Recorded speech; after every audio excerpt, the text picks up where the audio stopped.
Good afternoon, Lakay. Ayan si Nanay Clara, oh, nagtatahi pa.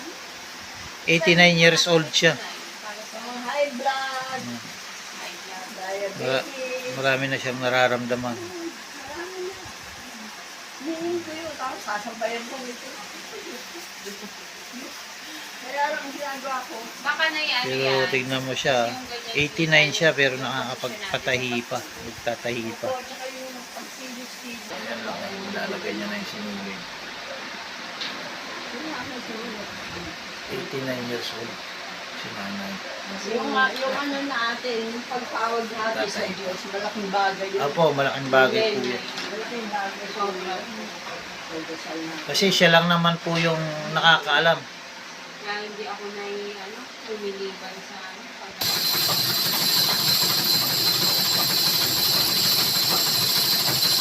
Tayin si Nanay.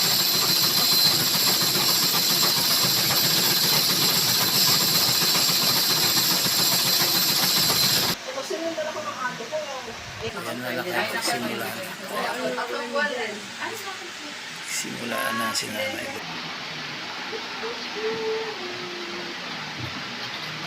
Ayan si Nanay.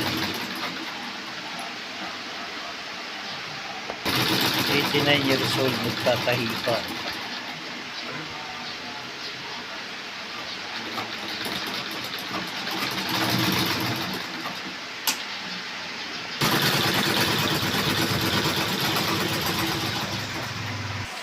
Nagtatahi ka talaga, kailangan kabisado mo yung sukat.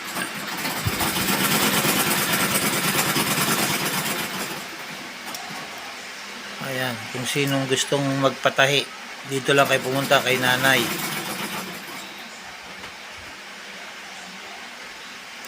Kailangan umaga pa lang dali nyo na, huwag kayo magpapagabi. Huwag sa hapon kasi magpapahinga din siya. Ngayon ka lang napunta ng hapon dahil ang init kasi kanina. Oo. Dito lang kayo magpatahi, magpa-repair kay Nanay. Tagal na siya nagtatahi. Pero mo, 89 years old po si Nanay. 11 years na lang, mag-100 taon na siya. Kaya suportahan natin. Kahit may edad na siya, tignan nyo, nagtatahi pa rin.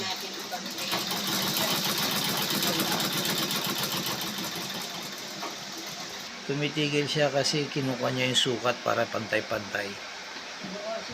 Oo, kailangan yung pantay. Yung iba kasi pinatantya lang eh. Ano nakikita mo, pagkaling-paling. Diba?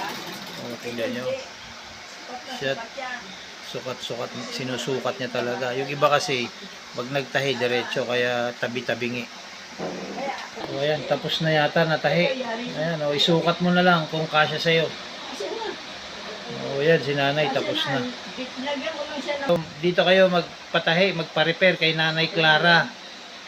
Dito lang yan sa Whispering. O, yung mga taga-Whispering dyan na nakapalo sa Facebook ko, tsaka sa channel ko. Mapapanood nyo si Nanay Clara. Huwag na kayo magpatay sa iba, dito na lang. Pero agahan nyo ha. Dati naman siyang nagpapakain. 89 years old, pero tignan nyo, nagtatahi pa. Sipag. Yan, tapos na siyang nagtahi. Tapos na siyang na-repair. O yan. God bless, ingat-ingat kayo lagi.